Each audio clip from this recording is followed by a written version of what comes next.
भरतपुर नामक गांव में चंदन नाम का एक लड़का रहता था। वो स्वभाव से बहुत आलसी था, परंतु उतना ही वो भोला भाला भी था। वो दिन भर कोई काम नहीं करता था, बस सारा दिन खाना और सोना ही उसकी आदत थी। उसके परिवार के सदस्य भी उसे जब काम करने के लिए कहते तो वो बहाना बनाता। ऐसे ही एक दिन, अरे चंदन, जब देखो तब सोया रहता है। आलस छोड़ और जाकर कोई काम कर। तेरा भाई लाखन सही कह रहा है चंदन, तुझे कोई काम ढूंढना चाहिए। कब तक तेरा भाई अकेले मेहनत करता रहेगा? आप सबके ताने सुन सुनकर तो मैं तंग आ गया हूँ। कोई तो स्थान होगा जहाँ मुझे बिना कोई काम किए भोजन मिलता रहे। अब मैं कुछ दिनों के लिए गांव से बाहर घूमने जा रहा हूँ। इतना कहकर चंदन घर से निकल पड़ा। यूं ही भटकते हुए वो एक आश्रम में पहुंचा।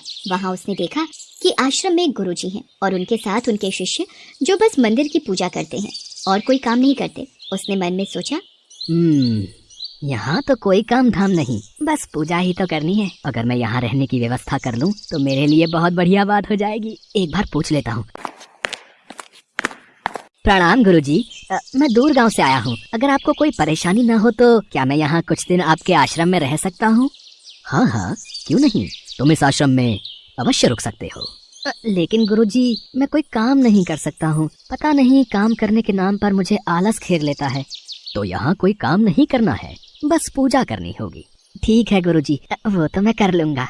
उस दिन से चंदन गुरुजी के आश्रम में रहने लगा। न कोई काम न कोई धाम और समय पर खाने को भोजन भी प्राप्त हो जाता था। इसलिए चंदन पूजा पाठ पूरी लगन से करता था और प्रभु भक्ति में भजन गाता था। ऐसे ही चंदन को आश्रम में रहते महीना भर हो गया था। एक दिन चंदन पूजा पाठ के सभी कार्य करके जब भोजन करने रसोई में गया, अरे आज तो रसोई में खाने की कोई तैयारी ही नहीं है। गुरुजी, आज खाना नहीं बनेगा क्या? चंदन, आज एकादशी है। आज आश्रम में सबका उपवास है और आज तुम भी उपवास रखो। आज भोजन नहीं बनेगा। नहीं नहीं गुरुजी, अगर मैंने उपवास कर लिया तो कल का दिन नहीं देख पाऊंगा। मैंने कभी भी उपवास नहीं रखा और मैं उपवास नहीं रख सकता। मैं तो बिल्कुल भूखा नहीं रह सकता, मुझे तो बहुत भूख लगती है। ठीक है चंदन, अगर तुम्हें उपवास नहीं रखना तो तुम मत रखो, पर खाना भी तुम्हारे लिए कोई और नहीं बनाएगा। तुम्हें अपना खाना स्वयं बनाना पड़ेगा। चंदन तो स्वभाव से निरा आलसी था। उसे तो बस बैठकर खाने की आदत थी, पर भूख भी तो शांत करनी थी। मरता क्या न करता। गया रसोई में। लकड़ी, आटा, तेल, घी, सब्जी लेकर चंदन अभी खाना बनाने बैठा ही था, तभी गुरुजी आ गए। चंदन, तुम आज नदी के उस पार जाकर रसोई बना लो और जब तुम भोजन बना लोगे तो राम जी को भोग जरूर लगा लेना। ठीक है गुरुजी, मैं भोजन तैयार करके भोग लगा दूंगा। अब मैं चलता हूँ। चंदन ने नदी पार पहुंचकर पहली बार जैसे तैसे खाना बनाया। ये भोजन बनाना तो कितना मुश्किल कार्य है। चलो जैसे तैसे बन ही गया, अब जल्दी से खा लेता हूँ। बहुत जोरों की भूख लगी है। पर याद आया, गुरुजी ने कहा था कि भोजन करने से पहले राम जी को भोग लगाना है। आओ मेरे राम जी, भोग लगाओ जी। प्रभु राम आइए, श्री राम आइए, मेरे भोजन का भोग लगाइए। अरे मेरा भजन भी समाप्त हो गया, भोजन ठंडा हो रहा है, पर भगवान तो आए नहीं। जब कोई नहीं आया तो चंदन बेचैन हो गया कि यहाँ तो भूख लग रही है और राम जी आ ही नहीं रहे। भोला मानस जानता नहीं था कि प्रभु साक्षात तो आएंगे नहीं, पर गुरुजी की बात मानना जरूरी है। पर चंदन भी अपनी बात पर डटा रहा। देखो प्रभु राम जी, मैं समझ गया कि आप क्यों नहीं आ रहे हो। मैंने रूखा सूखा बनाया है और आपको तरमाल खाने की आदत है। आप इसीलिए नहीं आ रहे ना? तो सुनो प्रभु, आज आश्रम में भी कुछ नहीं बनाया। सबका एकादशी का व्रत है, खाना हो तो ये भोग ही खा लो। वो कहते हैं ना, भगवान भी भक्त के वश में होते हैं। श्री राम अपने भक्त की सरलता पर बड़े मुस्कुराए और माता सीता के साथ प्रकट हो गए। गुरुजी ने तो कहा था कि राम जी आएंगे, पर यहाँ तो माता सीता भी आई हैं और मैंने तो भोजन बस 2 लोगों का बनाया है। अगर एक को भोजन खिलाऊंगा तो दूसरे को ना पूछूं तो वो भी तो अच्छी बात नहीं है ना। कोई बात नहीं, मैं आज इन दोनों को ही भोजन खिला देता हूँ। मैं आज भूखा रह लूंगा। प्रभु, आपके इस भक्त ने तो भोजन बहुत ही स्वादिष्ट बनाया है। तभी तो मैंने तुम्हें यहाँ अपने साथ आने का आग्रह किया था। प्रभु, आप दोनों को मेरे हाथ का भोजन स्वादिष्ट लगा, ये जानकर मुझे बहुत खुशी हुई है। पर मुझे लग रहा था कि आप अकेले आएंगे, पर आप तो 2 लोग आए, इसलिए मैं भूखा रह गया। पर अगली एकादशी पर ऐसा न करना, पहले बता देना कि कितने जन आ रहे हो, और हाँ, थोड़ा जल्दी आ जाना। भगवान राम चंदन की भोली भाली बातों को सुनकर मुस्कुराने लगे और माँ सीता के साथ प्रसाद ग्रहण करके चले गए। अगली एकादशी तक चंदन सब भूल गया। उसे लगा कि प्रभु ऐसे ही आते रहेंगे और प्रसाद ग्रहण करते रहेंगे, इसलिए उसने किसी को भी ये बात नहीं बताई। फिर एकादशी आई तो चंदन सोच में पड़ गया। कहीं ऐसा ना हो कि आज भी 2 लोग पधारे तो फिर मैं भूखा रह जाऊँ, इसलिए आज मैं पहले से ही 3 लोगों का भोजन बना लूंगा। गुरुजी, मैं नदी पार रसोई बनाने जा रहा हूँ, पर आज थोड़ा ज्यादा अनाज लगेगा। भोजन पर 2 लोग आते हैं।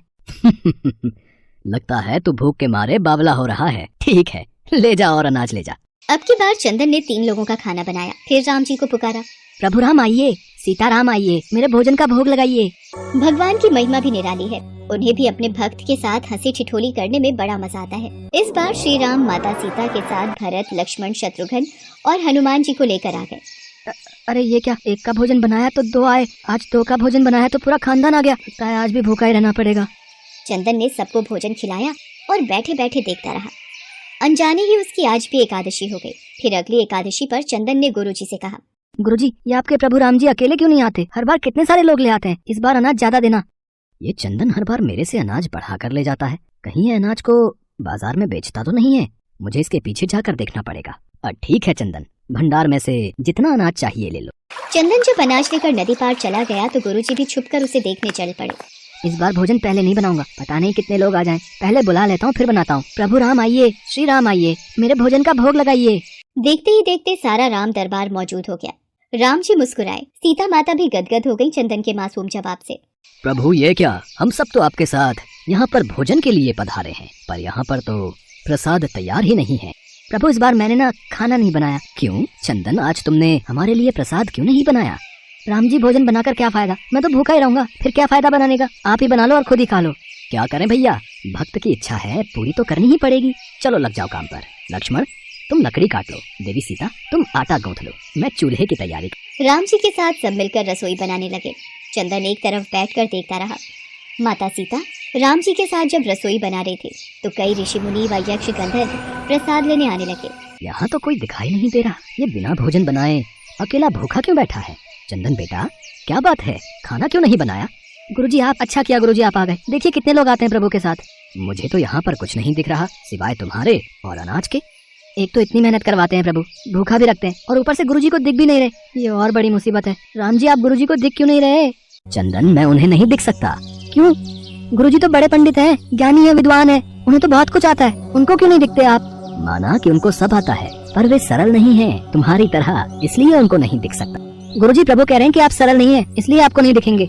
वाकई मैंने सब कुछ पाया, पर तुम्हारी तरह सरलता नहीं पा सका। और प्रभु तुम मन की सरलता से ही मिलते हैं। पर हे प्रभु श्री राम, मेरी आपसे विनती है कि मुझे अपने दर्शनों से कृतार्थ करें। प्रभु श्री राम प्रकट हो गए और गुरुजी को भी दर्शन दिए। इस तरह एक भक्त के कहने पर प्रभु ने रसोई बनाई। गुरुजी समझ चुके थे कि चंदन मन का बहुत ही भोला भाला है और भगवान तो अपने भक्तों के सच्चे प्रेम को लालायित रहते हैं। चंदन को भगवान के साक्षात दर्शन की बात सुनकर उसकी माता और भाई भी बहुत गर्वित होते हैं। चंदन अब घर लौट आया था। वो अपनी माँ और भाई के कामों में भी हाथ बटाने लगा था। उसे विश्वास था कि वो जो भी भोजन बनाएगा प्रभु श्री राम उसे जरूर खाने आएंगे।